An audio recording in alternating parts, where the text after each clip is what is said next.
I wanted to introduce our niece, Christy Myers, and she is my brother's daughter, and he is here in black. Johnny Cash. Anyway, he and my sister-in-law, and that's Brent and Christy Myers. Marissa has been in Papua New Guinea the past year. She's in for a small break. She will be going back right after Christmas. But anyway, we are just really proud of her, and she is going to tell about her ministry and the ministry of the missionaries that she works with. And it's just an inspiration, so we hope that everybody will enjoy it and be in prayer for her as she does go back and minister to those people. Marissa.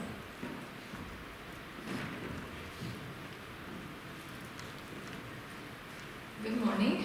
First I want to say thank you for letting me come and disrupt all your classes today, change all the plans. Thanks for letting me come and just speak with you today and share what the Lord's been doing in Papua New Guinea. I do have a few pictures that I'll go through with you today. You'll have to forgive me. I'll have to turn around and look at them sometimes. But my goal today is kind of twofold. My first and foremost goal is that you would look and that you would see the hand of the Lord in everything that He's doing there. It is not us, and I want you just to look at it and know that He's the one who's been making the changes. He's the one who is making it move forward, and He's the one controlling all of it. It is in Him and through Him and for Him. So that is my first and foremost goal. My second goal is just to give you an idea of what life looks like there and why it is necessary for these students to be there, why it is important, why we feel like a school is the way that we can help the gospel move forward in this country. So those are my two goals today. I will try not to talk forever, but I do tend to get a little bit excited when I talk about it. It's a ministry I'm passionate about. So if you hear me talking too much, somebody just make one of these little symbols and I'll quit. No, I'm just kidding. But I do hope to save time at the end for you to ask any questions that you may have. So I have until 10 o'clock.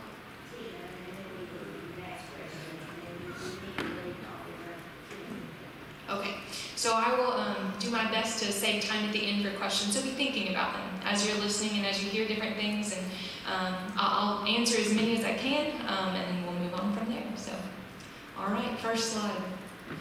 Here you've got a map of, well, the whole world. A lot of people, when I say Papua New Guinea, have absolutely no idea where it is. So I wanted to give you an image of that. You'll see on the top left, you'll see the U.S. there, and the nice orange painted on top of it.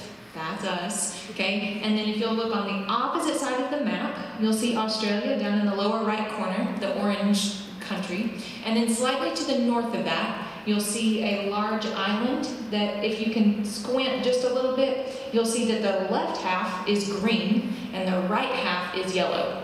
That yellow half of that island, that's Papua New Guinea. And so that's where I've been for the last year, just north of Australia. The green half of that island is Indonesia. A lot of you have probably heard of that. Just like Dominican Republic and Haiti are split on an island, we're the same way with Indonesia. So we do share that border there in the middle of our large island. And then on the next one, I have zoomed in here to show you just Papua New Guinea, the country. It is split into provinces, so we have a province instead of a state. Our school is located in the Madang province. So if you will look on the northern coast, kind of right in the middle of the northern coast, not out on the island, but the mainland, you will see a city named Madang, M-A-D-A-N-G. That is the city that we are in, but it's also the name of our province. So we live in Madang, Madang. Just like New York, New York, it's Madang, Madang. That is where our school is located. But it's not called Madang Valley Academy, it is called Ramu Valley Academy. So if you will look slightly to the left of that city, you will see a river there with the name Ramu. That river runs right through a valley called the Ramu Valley. And that is where the dream for this school started. In 2003, a couple named Bill and Kelly Housley moved to Papua New Guinea to be church planters. When they went there, they went to a village called Itutam. It is located in that Ramu Valley area.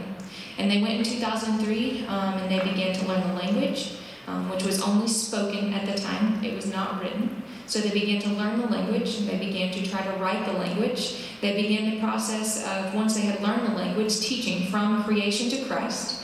And they had several hundred people in that village and in closer villages coming to hear the gospel. And so they took the next several months and preached through that and had many of them to profess Christ. And of course, as we know, think about the parable of the sower, right? You had some where they hear it, kind of goes in one ear and out the other. It falls on the rock, no roots. Sometimes you've got thorns that come later and it oppresses it. And so some of them have walked away from it. But you also have some where it's fallen on good soil. And you still have, actually to this day, 2021, a functioning, mature church in that village that they went in and started in 2003. Another part of their job was to go in and to teach the people to read their own language. Because it was only spoken at the time that they went in, they actually had to develop an alphabet for it because they have sounds in that language that we do not have in English. So they developed an alphabet for it. They began practicing writing and reading it, and then they taught literacy classes in that village so that the people can read their own language. They are still in the process of translating the scripture for those people into their heart language, which is absolutely incredible to watch happen. And if you think about it, I don't know if any of you speak another language, but say you spoke Spanish, you could probably read the Bible in that language once you learned it, but it's not the same as having it in your heart language. It's just not the thing that you resonate with. It's not what you understand the best. And so for them to have this Bible, have the scripture in their heart language, is helping them to continue to grow and helping the church to continue to mature. So where did the school come from?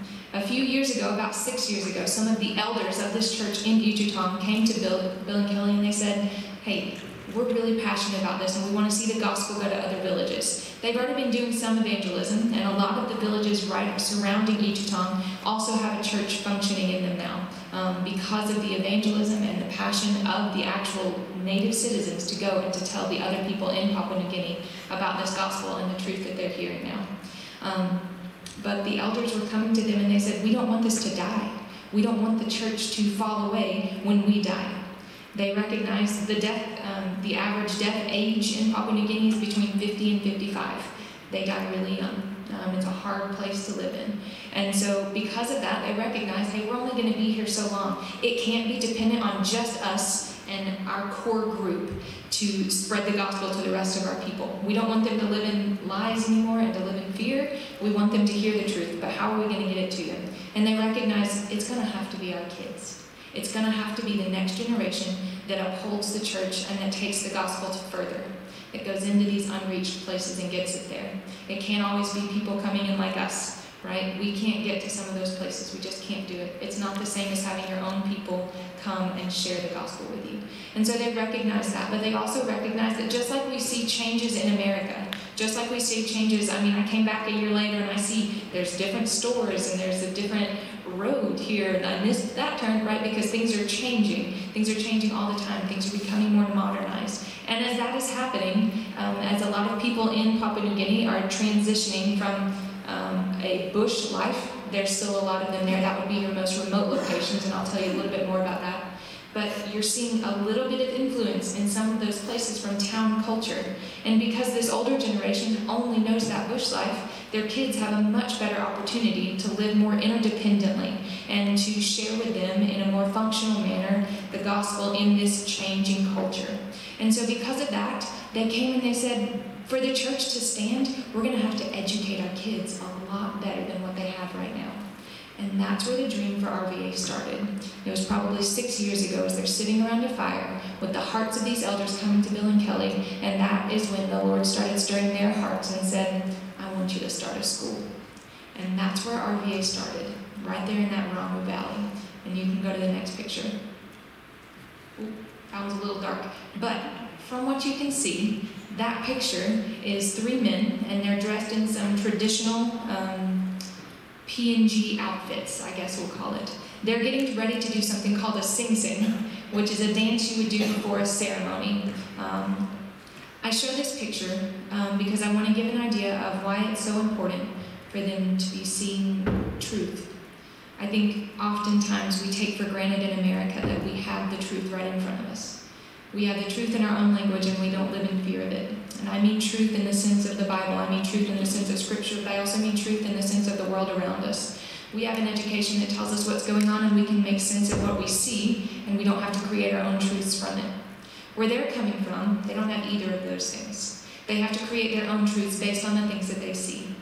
For example, if you were to go outside right now, and, well, it's daytime, but tonight, and you see the moon come up orange, you know good and well that there is a science reason for that.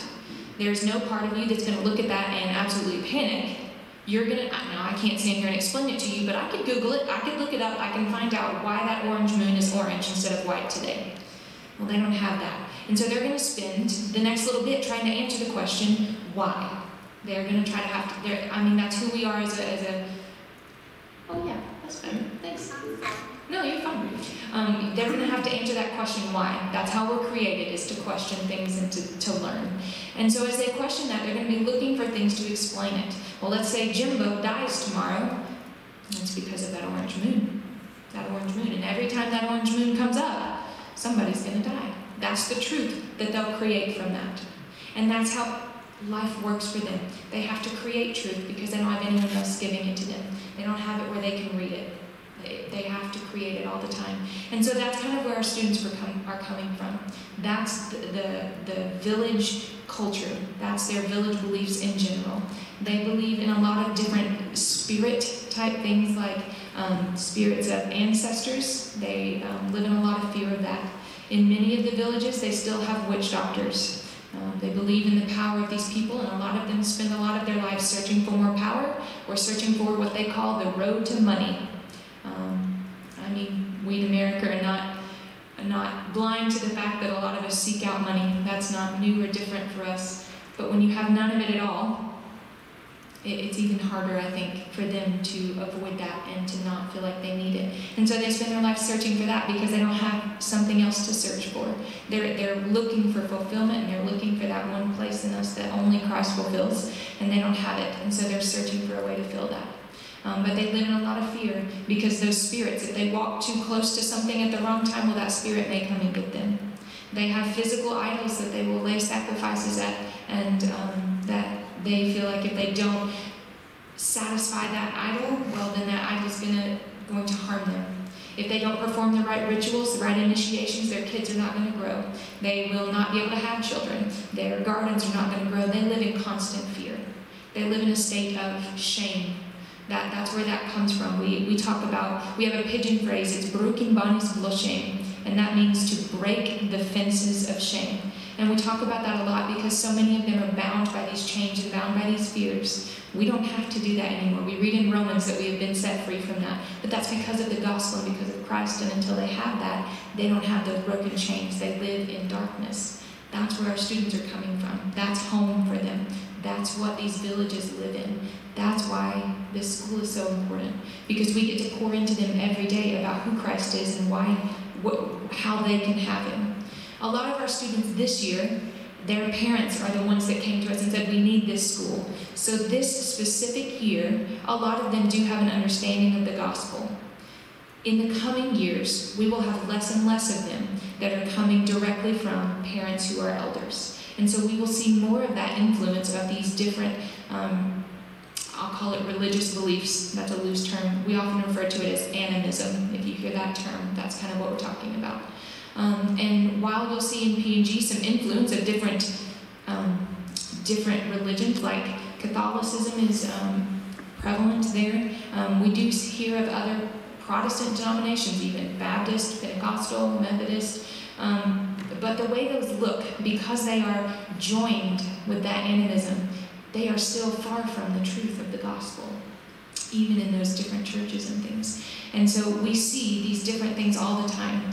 And I wanted to create that picture for you of where our students are coming from, so that as I'm talking about what we're doing at school, you can really see where the Lord is taking them, how he's changing them, and how he's working to spread his name and his gospel in P&G, and our hope for that as we move forward. So this is what it's going to look like if you're a Bush kid and you're coming to RVA.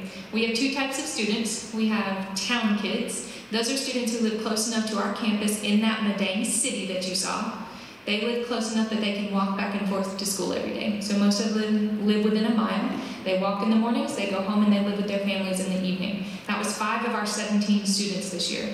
The other 12 came this way. This is them leaving their village. So remember, they're on that Ramu River in the valley. They will get on this boat, this literal boat. This is our RVA school bus.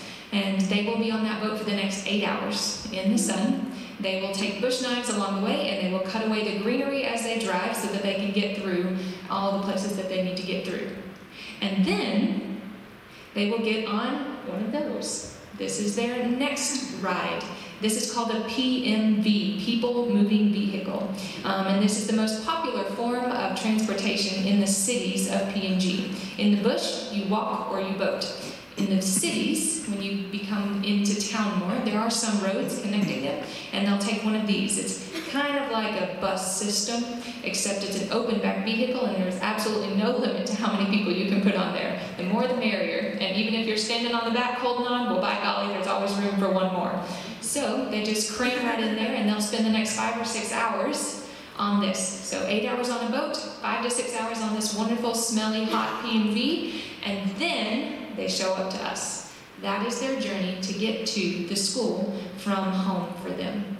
Because of that, because it is such a difficult journey, those other 12 students, which we refer to as our bush kids, they stay with us. They actually dorm with us. And so they will be there for the first semester, and then we have a 2-week break, and that's how we did it this year, and that's what our plan is for now. They had a 2-week break where they did go back into the village and spend some time with their families and see them again.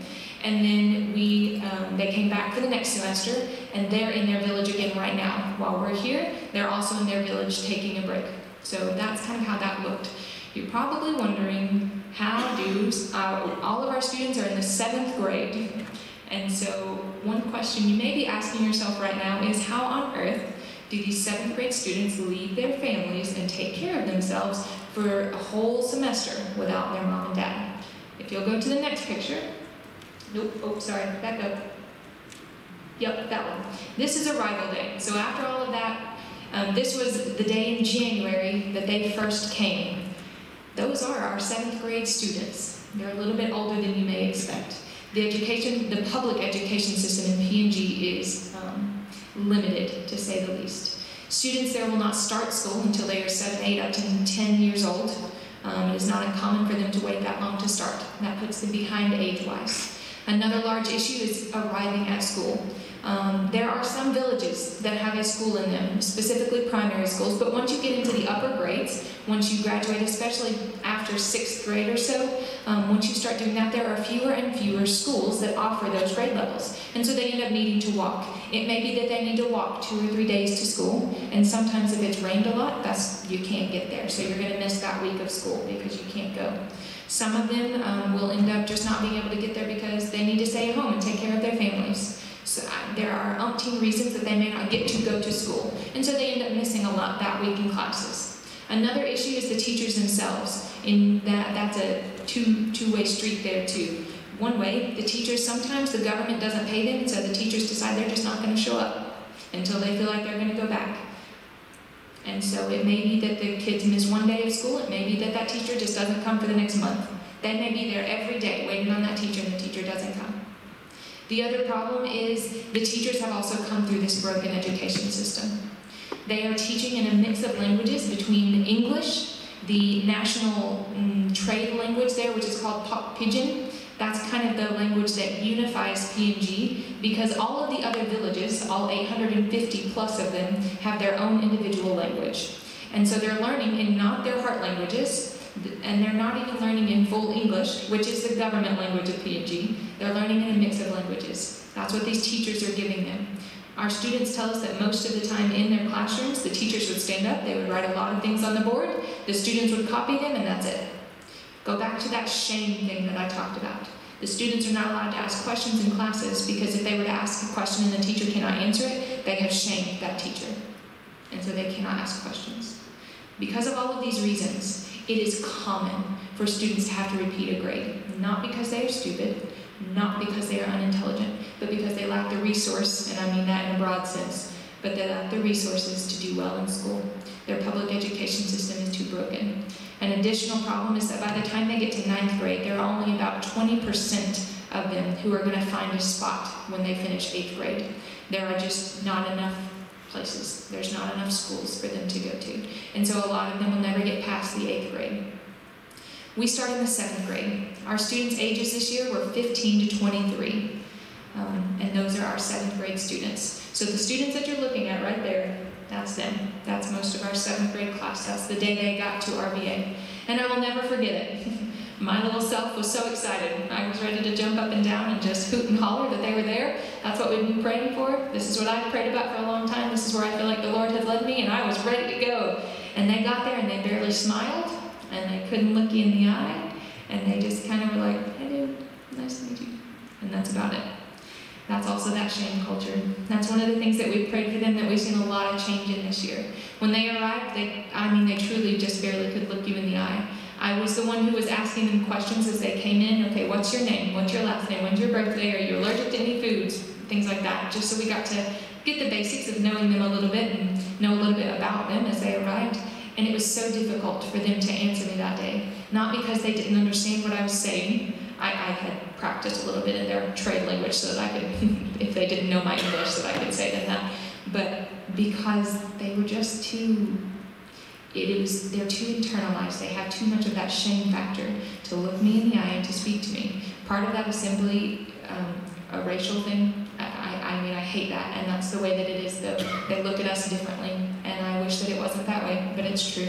Part of that is just because I've come from overseas, and they look at a Western world as a better thing. And while we have some things that are different, right? While we have some things that are more westernized and more modernized, that doesn't always mean they're better. Their intelligence level is extremely high, but they don't see it that way because they don't have the same resources we do. And so because of those things, and because of just the general shame factor that they live in constantly, the faces that we got were fairly dry on the most part. But we've seen throughout the year that they really are excited. Their consistent hard work and their passion to do well in what we're doing has proved to us that they really do want to be there and that they're grateful for the opportunity. We spend the first week in an orientation. Think about their bush life. If they are 8 hours boat ride from the nearest town, hygiene, organization, being on time, these are things that are not a priority in bush life. Their job is just to grow enough food to feed themselves and their family. That's what they're focused on all the time. But when they come to us, we do have expectations for them in keeping themselves clean, in hygiene. And so we need to provide them with those soaps, shampoo, toothbrush, toothpaste, deodorant. We need to provide them with all of that. We also need them to be able to be organized, so we need to get them the school materials that they need to do that. A binder, pencils, erasers, notebooks, and a big box, keep it all in a backpack, things like that. These students are the ones living in our dorm rooms, and they need a mattress to sleep on. In the bush, not all of them have that, but because of the amount of work that they're doing and all of the learning that is going to have to go on in the next year as they battle so many different challenges, we get them a mattress. They also are expected to wear a uniform. That kind of equalizes our levels. So we have students coming from the bush where if they've got 2 outfits, you're doing pretty well, and you're going to have a lot of stains on them. Where our town kids, not that they just have a ton, okay, this is still third world country, so don't just think about it like you've got some in shacks and some in $1 million homes. We're still in shacks over here, but they can get to town, and if they need a shirt, they can go get it. Some of their family members probably have a job where they have a fairly steady income, and so they have more clothes, and they have somewhat nicer clothes, probably less stained and things. Those uniforms eliminate that barrier, and it takes out one of the shame factors that our bush kids would feel coming in. So that takes that out. So we get them uniforms that they wear every day. In addition to that, PNG is a very form-based culture. When you do things and you have a form and you're doing it the right way, it's automatically more respected. So when they come into our school and they see that we have a form set up, that we're going to hold them to these high standards and that we have these expectations for them, they actually are more excited to be there, and they look forward to that. They crave that. They want someone to tell them, you can be here, you can do this, and we expect you to keep it there. And so that's what these are, and sorry, go to the next one. These. Oops, that was embarrassing. Those are the boxes that we get them. And so during that orientation week, we kind of, in essence, train them to use all of the things in the box. And I know that that sounds silly, and so please don't think that they're ignorant or less than because of that. It's just different than what their priorities have had to be for the rest of their lives. And so as they come in, we do get them these, and if you'll see, they're called student sponsorship boxes. I will not belabor this point because I have seen thus far that every time we talk about them, if the Lord needs to stir a heart in a place, that He does. So we are still looking for some student sponsors this year. If you would like more information about how you could do that and be a part of it, I'll be happy to give that to you later. I do have some little pieces of paper down here that have my contact information on them and some information about those student sponsorships. So if you would like more information about that and how you could help provide some of those things for our kids, please come find me later. But I'm not going to stand here and just yap about it forever. I'll just trust that the Lord's doing what He needs to do. So, okay, next. This is our classroom. This is what it's looked like this year. That is one of their uniforms, and if you'll notice, they do have tablets in front of them. Those tablets came from the government, actually, in Papua New Guinea. Though corrupt as it is, we have seen that the Lord has gone before us and has given us a lot of different contacts in the government, both locally and nationally, which we have come to be extremely grateful for. Those tablets were sent to us by the national government, the president of the curriculum that we use, which is called FODE. It's FODE, Flexible, Open, Distant Education. And so that curriculum was actually intended to be used by students on their own. Remember the lack of spots that they had for schools? Well, the government kind of started thinking, okay, how do we solve that problem? And they decided we need a curriculum that the students can take and do on their own time at home, without a teacher. Which is a really cool idea in essence, and not so effective when the education that you had prior to that leaves you with crater-sized holes in what you know. And so we have taken that curriculum that is intended to be used at home, and we're actually teaching through it. We have found that on the whole, it's fairly equivalent to an American curriculum. What I'm teaching our 7th graders now is pretty similar to what we would be teaching 7th graders here. The problem is, the 7th graders here have had 6 years of good education before they get there, and these students have not. So that we spent the first 9 weeks in our classroom using these resources that the government has given us and has helped to provide us with. Using these, we created a foundations course. We spent the first 9 weeks teaching them basically. We went back to the basics of every subject. I'll explain it to you from my side. Mine was math. I'm a math and music teacher there. And so I went back to basically 1st, 2nd grade level things. Place value. What's the ones place? What's the tens place? If there's a 1 in that 3rd spot, what does that mean? Why is that 100 of something and not just 1? What is the difference there? They can follow a form. Remember, they're good at form things. So they came in and they were able to multiply. They were able to divide. But if I were to ask them, what does it mean that you just did 5 times 3? Can you draw me a picture of that? The answer was wholeheartedly a no. They had no idea. They just knew it was 15. Why? Don't know. If I were to ask them the question, say they were going to the store and I said, hey, you're going to buy some biscuits, crackers for the whole class, and they come in packs of 3. How many packs do you need to buy? They don't know that they need to multiply times 3 every time to figure that out. They would have bought 15 instead of just buying 5 of them, and that would be enough. They're not thinking that way. They have no idea of the actual basics of what's happening, why things are the way they are. If you had just copied off a board all your life, I would have just assumed they were just facts that you needed to know too. I wouldn't have realized either that there was anything underneath it or reason for it all.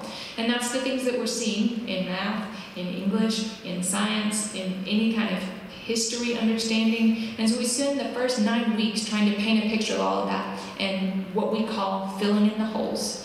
We like to describe it as we give them a trowel, that little thing that you put cement on with, and we put the cement on for them, but we often remind them that they have to be the ones that stick it in. We expect them to go and study. We expect them to work really hard. We expect them to do the homework that we assign to them. We expect those things because as much as I can preach until I'm blue in the face, we all know good and well that it doesn't matter unless you apply it. And so we preach that to them, and we have seen them take that and to work so hard this year at it. And so that's kind of the things that we're seeing in our classroom. But because of those holes, there's also a separate side of this that has to happen. And that is a lot of one-on-one time with them. And so this is my favorite part of this job. One of my very favorite things that I get to do is sit down when they come to me and they bring your book and they say, Miss Myers, I don't understand what we did today. That is my favorite for 2 reasons. Maybe more than 2, but 2 that I can think of right now. The first one is that broken fence of shame. They were not too ashamed to come and ask the question. And for them, that is huge. That's a big deal. If they couldn't look me in the face at the beginning of the year and now they're feeling like they can come and ask a question, they have a desire to learn strong enough to break that fence of shame and to come and ask, that is Jesus working in them right there. That is him using this school to change their hearts. And the second one is simply that they have desire strong enough to learn that they're going to come and ask a question. How many times do we sit through something and we don't understand it, and we just don't care enough to find more about it, find out more? They do care enough. They're coming to ask questions. This also affords us some great discipleship opportunities. I'm sitting right there and I am helping her with math. This is the beginning of the year. Her name is Diophilia, and we were working on place value. That was a real struggle for her. But that also was an amazing time for me to sit down and find out a little bit about her family. What's home like for you? And to find out a little bit about her walk with the Lord, what she believes and where she's coming from on things. And so as the year progresses, then we get to have more conversations like that as we sit down one-on-one with our students. I told you I'm math and I'm music, and that's one of my favorite things. This leads me into thinking about what we do during the week is mostly academic, but every day we have a Bible class. They get to go sit in that, and they are hearing the scripture taught by Bill. He and Kelly are the two that started the school, so he is there, and he is teaching Bible every day. But one of the other things I get to be a part of, and that I believe is really an important part, is music. And these students right here, we are practicing for them to lead the music the following Sunday morning. They are going to be the ones that lead it. Our students also help us by, when people stand up and say, here's what we're going to do next. I don't really know what to call those people, the narrator type folks. Anyways, the ones who make the service keep going. They do that with us. And by the end of the year, our students have also been the ones sharing scripture with us. We have one young man named Kenneth, and he is absolutely incredible. He's mostly deaf. In 1 year, he's completely deaf. In the other year, he's deaf enough that he needs a hearing aid in it to be able to hear anything. He does most of his learning by reading lips. So he's got not only the barrier of learning in his third, maybe fourth language, but he can barely hear it, and he's still doing well. The other thing about Kenneth is that walking this hard road has not made him bitter. He's probably the person that I would think in this world, of all the people that I know, can most clearly explain the gospel. He's going to come in and he's going to tell you that he's joyful today because Jesus has died on the cross for him and he has no sin anymore. And he will sit there and he will say things. I will never forget this. He came in one morning, and we always take time on Sundays to have prayer requests, but also for praises. And he looked at us and he said, you know what, I don't have 2 good ears. I can't hear. But the Lord's given me 2 good eyes and I can see. And his heart is just grateful. He's walking a harder road than any of us there, than any of us. And he has a more grateful, more eternity-set eyes than any of us do. And it's absolutely incredible to get to see them grow in things like that. At the beginning of the year, he wouldn't have dared to express any of that. And now, he's preaching the gospel to us. That's amazing. That's the growth that we're seeing. Okay. The next thing we do is we get to do a lot of encouragement. This is Kelly. She and her husband Bill are the ones that started it. And then the student there is Osia. She actually, because they lived in the village so long, Osia came from that village. So she's known him most of her life. She grew up playing with her 2 daughters underneath their houses and things. And it's incredible to see that relationship continuing to grow here. Osia is one of our students that has grown greatly into a leader, but he's also one of our students who thinks the most and feels the most things. And so he does an awesome job of thinking about those, but it also gets him down a little bit when he thinks about things and realizes that he's not done something right. And sometimes we get to be there to be the people that say, you know what? Take it to the Lord and he's going to forgive you, and then we walk forward. And he is learning to do that, and it's amazing to see those things, and to be the encourager in that sometimes is one of my, also another favorite part of this job. It's incredible. And this is the dream right here. What you're looking at is, remember those 2 weeks that they went home between our school year? What you're looking at is 4 of our students standing there teaching. RVA is not a school where we hope that our students will come and learn a lot and hold it. Our dream for them is that they become disciples who go and make other disciples. The whole point of this is that it's a place where learning leads to Christ, and as learning leads to Christ, they go and take him somewhere else. They go and take his gospel and they preach it somewhere else. They go reach the places that have not been reached yet. There are more than 350 villages in Papua New Guinea who have still yet to hear the name of Jesus in them. They're hard to get to. Think about these boat rides. Think about the languages. They don't know yet. And it's really hard to think about 350 Americans, let's just say, it could be anywhere, but 350 missionaries, we'll go with that. 350 missionaries going in and reaching each one of those villages. Oops. But if you think about our students, if we had 17 go out That's 17 villages. And in 5 years, because these students will be in 8th grade next year, we'll replace our 7th graders and get a new group. And each year that they move up, we bring in new 7th graders. If you think about the amount of students that are going to be leaving here that can go and preach the gospel, the ripple effect that they can have, the impact that they can have is incredible. They can get to those places. They will be accepted a whole lot faster than we will be. They will learn the language a whole lot faster than we will because it'll be more similar to their own. They are more equipped already to go be the missionaries to their own people. And that's what you're seeing right there. Those are 4 of our girls standing up, and right now they're teaching math facts.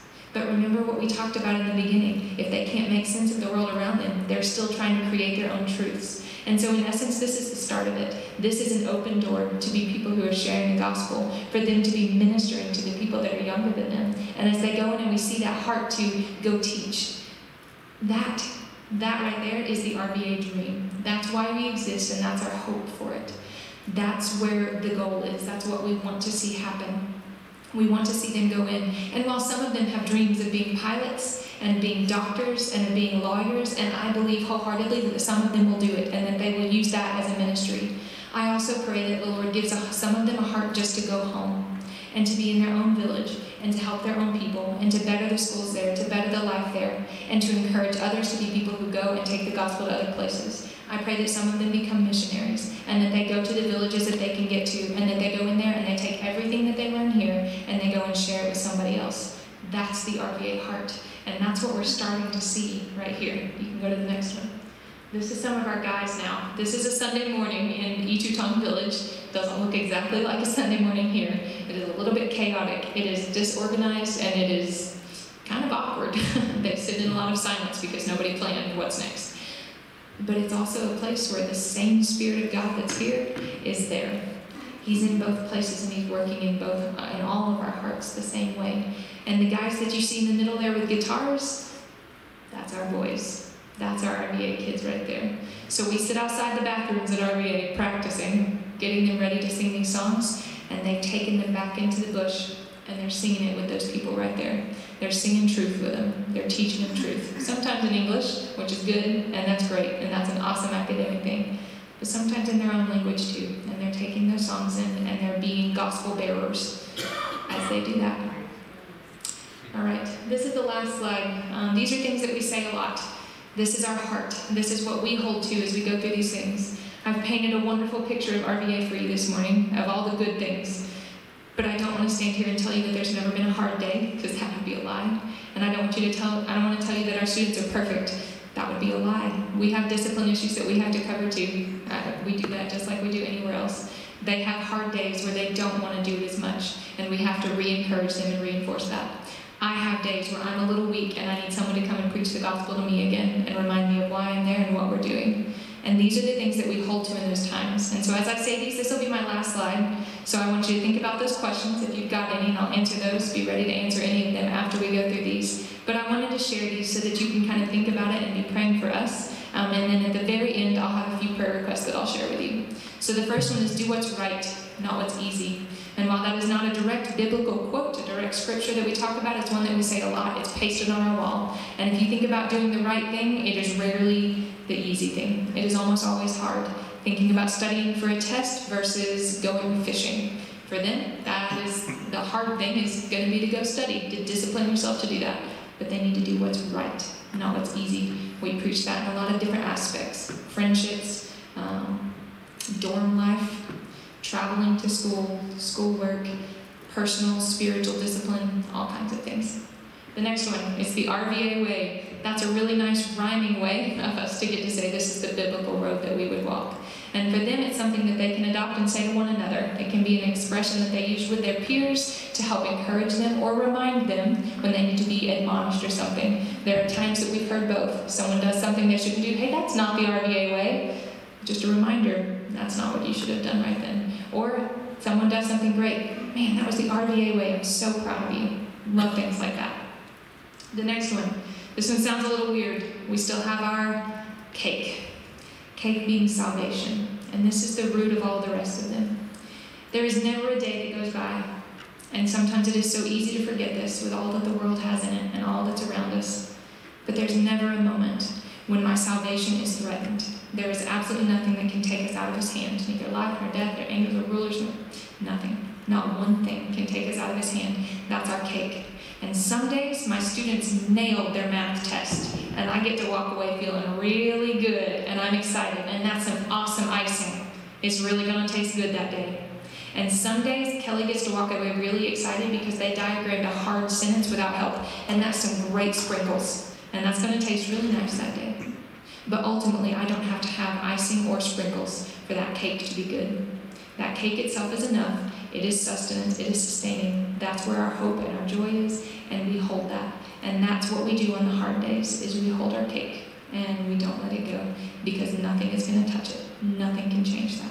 And that's the hope and the dream that not even the dream, but that's the hope and the joy that we hope to present to our students as their teachers. We don't want them to look at us and see a life that is dependent on our circumstances or the things around us to be joyful. We want them to look at a life and see Christ is enough. If Christ is all I have, then I have all I need. That's our cake. The next one, we pray with shameless persistence. You can imagine that sometimes we face obstacles that we have absolutely no way of solving on our own. There are doors that we look at and go, Lord, we know we need to get to the other side of that, and I can't get there. You're going to have to do it. And in Luke, it's the NLT version is where we got this specific phrase. So if you're reading in another version, you won't read that phrase. But in the NLT version, you'll see that they were praying with shameless persistence. He asked us to come to him for help, and he tells us that we are not to come as people who are ashamed and who are embarrassed to come to him and be needy. He asks us to come to him all the time and to need him. And so that's what we try to do, is to be people who are completely dependent on the Lord for our help, and dependent on him to do the work at this school. Because while I can get my math lesson ready, I can't change what's in their heart. I can't do it. I can say nice things until I'm blue in the face, but it's him. It's got to be him. So we pray all the time, whether it's for help in the school, outside of the school, for whatever we need. We ask for help, shamelessly and persistently. We are to be steadfast and immovable. This is a verse that has meant a lot to me this year in my own personal life, as I am on display all the time in front of these students and in front of churches and in front of other people. Someone's always looking at the way that I'm walking. And not that I have to be perfect. I'm human and I'm going to fail, and that is undeniable. But I'm also a person who has Christ in me, and Christ is not human, and he will not fail. And so I'm to be immovable because of the hope that is in him. I also pray this for our students as they're back in the bush right now, and I hope that you'll join me in praying for them in this. If you can imagine the different things that they're hearing that are not biblical truth right now, it would be hard to remain steadfast and immovable in the face of that. With peer pressure, your family, your friends telling you that what you're doing is not going to be beneficial to them, that they're wasting their time, that's hard. The rest of that verse also reminds us that our work in the Lord is not in vain. What we're doing there, even on the days that maybe they didn't get an A on that math test, maybe they walked away with a fail, and those days don't always feel so good for us or for the students. But on those days, that work was still not in vain. I didn't do it and then walk away with empty-handed. I may not see the fruit of it right then like I wanted to practically, but that work was not in vain. He reminds us of that in that verse. Our joy comes from Christ alone as we learn to trust him. That is very similar to the one about our cake. It's him alone, and that's it. And you'll notice that said, as we learn to trust him. Not as we do it perfectly every time, but as we all grow and as we are all sanctified in our walk with Christ. As we do that, that's what we encourage our kids in doing too. They're learning, they're growing with us. We're all doing it together, and we're learning together to trust him because he is faithful, because he is worth it. He's worth all of it. He's worth trusting. He is not going to fail. He won't do it. His name and his gospel will go forward regardless of my failures. So that's kind of the point of that one. And then the last one. Our hope for RBA is that they do this, that they go. We are told to go. Therefore, go and do what? Make disciples. We aren't told to just go and hang out. We're told to go in, make disciples, to spend time with people, to love them well. And so that's part of that, is looking at that and just believing that we are told to go. And then the last part of that is to persist. Sometimes I think that we give ourselves a little bit of a pass and we say, well, I went over there and I told them who Jesus was, so pat on the back for me, I've done it. But that's not making a disciple at all. It takes persistence, it takes time, it takes a heart that desires to see that person walk with the Lord, not just hear his name once. And so that's what we're praying for our students, is as they are at RVA and they are facing challenges in academia and things like that, as they are facing the challenges of existing in a new culture, that they persist in that. But they take that persistence that they're learning here. They take the persistence that they hopefully see in us the consistency that they hopefully see in us, and they take it and they go and they persist to make disciples in the rest of this nation. And so that's where those come from. Those are the things that we hold to when we are weak. Those are the things that we hold to when we need help. And that's what we pray for our students as well. So that's what RVA is. That's where I've been the past year, and that's what Jesus is doing. That's what the Lord is doing. That's his hand that you see, all of it. All the change is him. And so, yes. Okay, we've got like 14 minutes left. So any questions that you have, you're welcome. Just yell them out. I'll repeat them so everybody can hear them. And I will try not to stand here in super awkward silence. Bill always says on Sundays, this is not a time for open staring. It is a time for open sharing. So I'm going to stand here and hope that it's not an awkward staring season. Being so close to Indonesia, is there much of an Islamic Muslim presence there? My wife and I have been to Africa, and it just keeps growing and growing, it seems. Every time we go back, there's more. Is there some there also? In our city, we don't see a lot of that. The biggest presence in our city is Catholicism, down in that actual city area. And we see a lot of that mixed with some of those animistic beliefs, so it's not exactly the Catholicism you're seeing here. Don't paint a perfect picture of that in your head. We don't see as much of that. I would expect that along that border, you'll see more of it. Now, I haven't been there, so I can't give you a perfect description of that. But I also have heard that that border is a fairly hard and fast line between the Indonesian people and the Papua New Guinean people. And once you cross that border, you kind of really step into a place that feels very different. Whereas you drive from Tennessee to Kentucky, and you wouldn't know it if you didn't have that big sign that says, "Welcome to Kentucky," you wouldn't feel a whole big difference. What I've heard and what's been described to me is that there's a stark difference upon crossing that line. So I don't wonder if maybe a lot of that is more Indonesian than Papua New Guinea. So my inexperience doesn't bode well for that question, sorry. Your students that come to you, do they have much English preparation before they come to you? Do they have English preparation, our students, before they get to us is the question. Our town kids are going to have some. The government language of Papua New Guinea is English. So all of the political things that are happening, all of the stores that you see in towns and things like that are going to be written in English. So our 5 town kids came to us with much better exposure than our bush kids. They do have some. They have like radios and things that they can listen to there. So they're going to have some English exposure that way. The older generations in Papua New Guinea, in 1975, Papua New Guinea gained independence from Australia. And prior to that, English was well taught in PNG. So some of the older generation speaks it pretty well.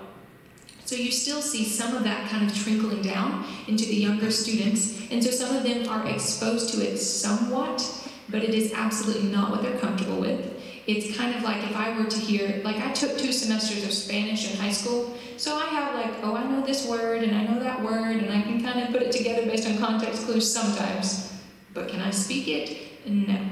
So I can tell you hello and I can tell you good morning, and that's sort of where they're at, is they're going to understand some of it and they can put it together, but as far as speaking goes, we have seen mass growth this year, and we do hold them strictly to that. Classes are taught in English? In English. We do a lot of writing on the board so they can see it, a lot of it in pictures at first. We speak extremely slowly the first little bit that they're there. We repeat ourselves often the first little bit that they're there, and we try to help them as much as we can. In those first few weeks, we are a little bit softer about sometimes needing to translate it back into their language, but once we've done that, we often will have them repeat it to us in English, so that they kind of make those connections between the 2 languages a little faster. Of course, with help. We don't expect them to just be able to do it right off the bat. But we sometimes help them make those connections, especially in those early weeks. That is a hard season. You talk about that it's the 7th grade. Is there an established program for them after that grade? So our school, the intent of it is to go all the way through 12th grade.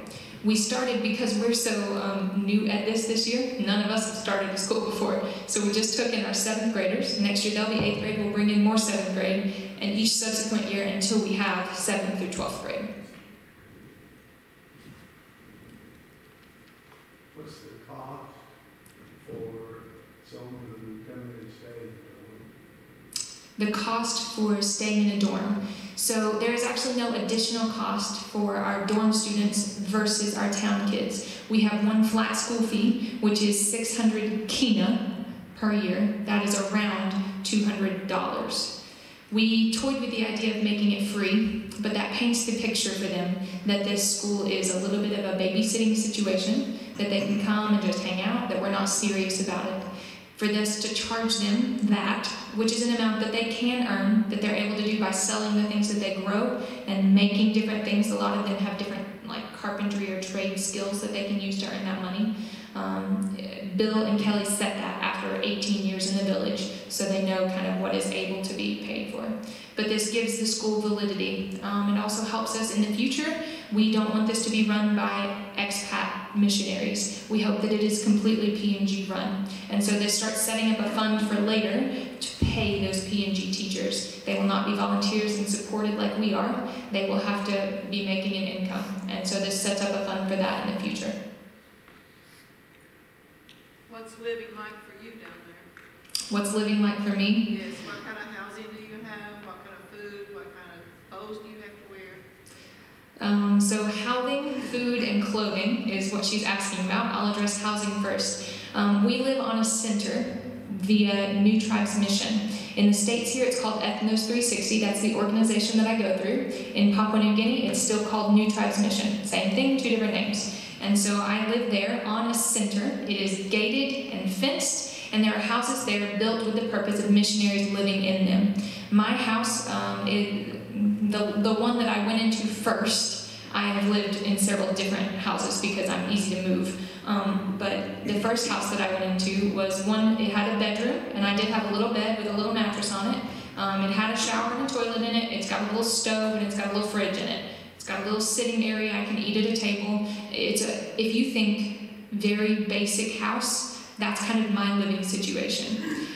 For us, food, there's actually a decent grocery store in town. We go probably every 2 weeks or so, and we get a bulk amount of things, and we bring it home and we cook it for those 2, maybe 3 weeks, depending on how much we got. And the store is run by an Australian man, so a lot of what's imported to the store is actually things that you would find here. I eat a shocking amount of rice and vegetables with a little shredded chicken in it, and we make some different sauces and things to go on them like that. Our students will eat, they actually grow their own food, and they maintain a garden during the year, and they cook for themselves. So our students' diet looks a little more like the national diet, which is a lot of potato and some other starchy vegetables. And then they eat a lot of greens as well, and a few other stranger things, but that's kind of for them. Clothing there is long and loose. It is really toasty, so nothing tight, but it's actually for modesty for the most part. So for me personally, at school, we actually dress pretty nicely. I wear a dress most days. On Fridays, we dress down. We have sport uniforms for that day. But most days we wear a dress that comes down a little bit below your knee. It will be like a tank top most of the time because it's really hot in those classrooms. But we want to present the idea that we're there giving our best, and we set a standard for ourselves so that they want to meet that standard as well when they're wearing their uniforms. And then on the off days, if I'm just hanging out on a Saturday or something, most of the time you'll have on a pair of loose capris and then some sort of t-shirty tank top type thing. As long as it is long and loose, and the tank tops need to be fairly long. Like the outfit I'm wearing right now would probably not be appropriate. If the dress was a little bit longer, we'd be okay. And then the shirt actually would be fine. This shirt is totally okay. A long loose shirt is very normal for them. So that's kind of clothing for us. Yeah. How has COVID affected everything? How has COVID affected everything? I went to Papua New Guinea in 2019, March of 2019, for a short visit. That was when the world kind of shut down. I was there and got the phone call that the plane, what are those called? Airports were closing, and that our route may be adjusted. My mom happened to be in Africa at that time, so she's stuck in this other country, and we're like, okay, great. Since then, Papua New Guinea has done several shutdowns. We are still not in any contact with Australia, and international travel is still quite limited. There's only 1 or 2 routes that we are able to use right now. They also, within the cities and things, there is a mask mandate. So when we go into stores and things in the city, we actually do have to wear a mask. In our capital city, they actually tried to enforce the no jab, no job policy. Our capital city of Port Moresby is a lot more westernized than the rest of the country, and they are able to get a lot more resource and things there than we are in the rest of the country. And so they tried to enforce that, but it was deemed unconstitutional and it was not passed. But that kind of gives you an idea of the level of fear there. In the rest of the country, the idea of getting a vaccine is terrifying to them because, again, a limited science base, and I'm not advocating for or against it right now, so please don't hear me say that. But for them, it's a terrifying thought for someone to put an injection in them that they just really don't understand. And then as far as testing goes, in the bush locations, there is none. There is no testing, so I have no idea if COVID has been there or not. We would suspect that it is, but unknown. In the cities and towns, it has been tested, and if you're going to say that the tests that we got in PNG are tests that would give accurate results, then you would say that we have seen a lot of COVID in the area. We have had several shutdowns where we actually had to pull our town kids on campus for a while, and they had to stay with us. They shut down all of schools for over a month this year, during the middle of the year, but because we're a dorming school, we were able to continue. And we continue to see different things change. International travelers are still really limited as well. So if someone wants to come, the limit that they would set right now, you have to be able to stay for 3 months. So it's kind of like that. It's an extreme on one way or the other. On our center, specifically just in our little gated community that we live on, you wouldn't even know it exists. It's never an issue because we just stay right there in our little bubble. And you would just have no idea that it's there if it weren't for the national mandates. The reason for a gated community is everything in your gated community, like food or what you need, and the reason for the gated community.